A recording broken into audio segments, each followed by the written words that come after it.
Nugentino Chronicles. Nugentino Chronicles. Nugentino Chronicles. Nugentino Chronicles. Hey guys, Drew here, coming at you again from this lazy boy recliner here. Yeah, today I'm about to go see Black Widow. Another movie day. Should be interesting. Been waiting a long time for this one to come out. Hopefully it doesn't disappoint. But yeah, excited to see Black Widow. But last night I saw a movie called Surfer: Teen Confronts Fear. Now this is a Fateful Findings-esque movie. The Room-esque, you compare it to a lot of those kinds of movies. But it was a very weird, strange experience. But in this vlog today, I wanted to give you a little taste of how I experienced these movies at the Alamo Drafthouse. I talk a lot about the Alamo Drafthouse, and a lot of the movies I see there are introduced by the programmer, Robert Saucedo. And I recorded his intro, and I wanted to give you a little taste of what it's like to go to the Alamo Drafthouse and see one of his intros and have one of these crazy movies set up. My name is Robert. I'm the programmer here at the Alamo Drafthouse in Houston. I do want to thank you for coming out to Film Club. Some of you are here for Film Club maybe for the first time, others for the first time in a while. Welcome back. But what is Film Club? It's a weekly series. Every Wednesday we show independent art house, foreign, documentary films. It's a way to watch movies that we may not otherwise have a chance to show for a full run at the Drafthouse or show it all. And I'm just really excited to be able to program at least something cool every Wednesday night that we can come to and watch at the club. The other aspect of Film Club is on the way out. I encourage you to stick around and talk about the films in the lobby, because it's one thing to see a good film, it's another thing to be able to discuss it with people who watched it with you.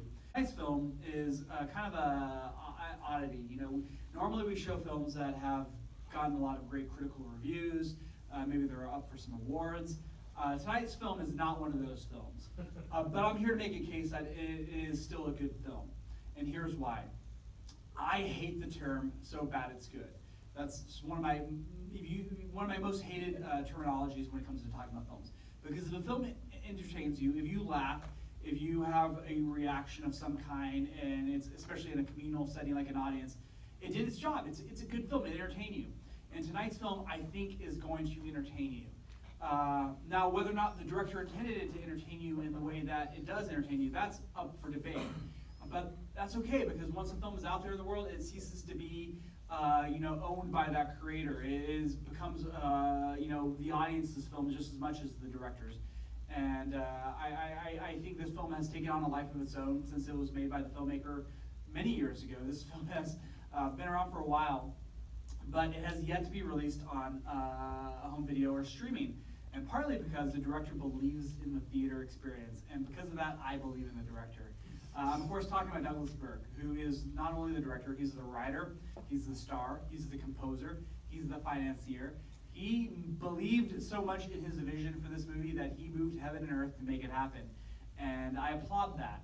And this is a strange movie. It's a faith-based film about surfing, about the supernatural, and about dead whales.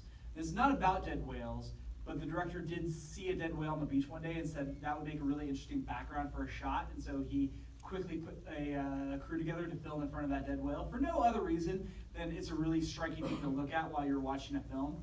That's the kind of movie I enjoy watching. This is a totally bizarre film that I think the director had a lot to say, and maybe he didn't have all the tools and knowledge to say it in a way that's conventional, and in a way that is like every other film you watch, but I think the result is just as interesting. I will share that it did play for 1 week in LA to qualify for an Oscar that it unfairly did not get.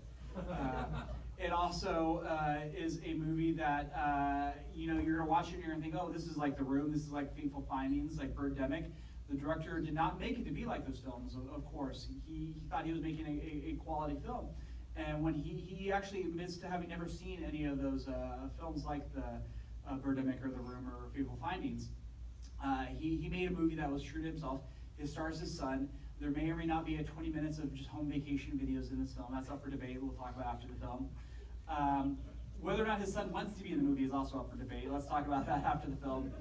And the director does intend to release it first on television. He thinks he's going to be able to get a really great deal to play on both ESPN and any faith-based channel that still exists. And then eventually he'll release it on video. But over the last couple of years, he's not been sitting idly by. He's actually converted this into a noir cut, which is a black and white version of the film. We're not playing that tonight. But if you guys like this, if we bring it back for another run, maybe we'll play Surfer Team Confronts Fear Noir and have fun with that. But I do want to thank you guys for coming out tonight. Enjoy this film however you want to enjoy it, except without talking. But if it makes you want to laugh, laugh. If it makes you want to cry, cry. If it makes you want to confront your own fear, confront your own fear. So thank you guys for coming out. And without further ado, please enjoy Surfer, registered symbol, Team Confronts Fear. Enjoy. But yeah, I enjoyed the movie. I gave it like a 1 out of 5 on Letterboxd because I think that's ultimately what it deserves. But it was very interesting. There were some entertaining moments. I mean, the first like 50 minutes of it are literally the guy and his son talking in front of a rock. Like if you look at my thumbnail, they're in front of a rock there, and that ridiculous image of him crying. But like the first 50 minutes literally takes place just them talking in front of that rock. And there's some surfing flashbacks and vacation photo flashbacks. The movie was him and his actual son, so, as Robert pointed out in that intro, a lot of it is actual footage of just their vacation photos. And so the first 50 minutes is just literally surreal weirdness of this ghost man, because he's a ghost, I believe, or some sort of spirit. There's kind of a twist on that, but just him trying to get his son to confront his fear, as is in the title. And that was pretty bizarre and surreal. And something I noticed is I think the director put this out in a 4K restoration. And that scene, or that long series of scenes in front of the rock, it's like in crazy 4K. Like, it looks really striking.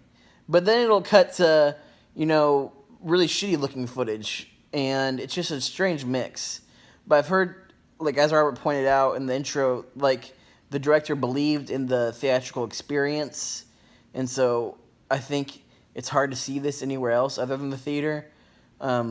So you might have to get to a screening if there is anyone near you. I mean, it's probably unlikely, but there might be somewhere else to watch it. I'm not totally sure. But the problem with it, obviously it's a ridiculous film. But, I didn't even find it as enjoyable as Fateful Findings, because while it was funny, or maybe I should say I didn't find it as enjoyable as something as The Room, because Fateful Findings is sort of at a similar level. But with this, it felt like the guy just didn't know at all how to structure a movie. Like, really. With The Room, there's more... it's bad, but it seems like he has more of an idea of, like, what a story should be, or the structure of it. Like, this was just very padded out, just clearly him, like, filling the runtime with surfing footage that would go on. And, like, the last, like, 20 minutes of it is literally just mind-numbing surfing footage that just goes on and on and on. And that was where it was like, this is a 1. Being a 1's generous. But it was definitely interesting. It was funny, and it was an experience. So I'm glad I went and saw it. But anyway, that's it for today, guys. I'll be back tomorrow with my review of Black Widow. And if you like my stuff, as always, please like and subscribe. And I'll see you tomorrow.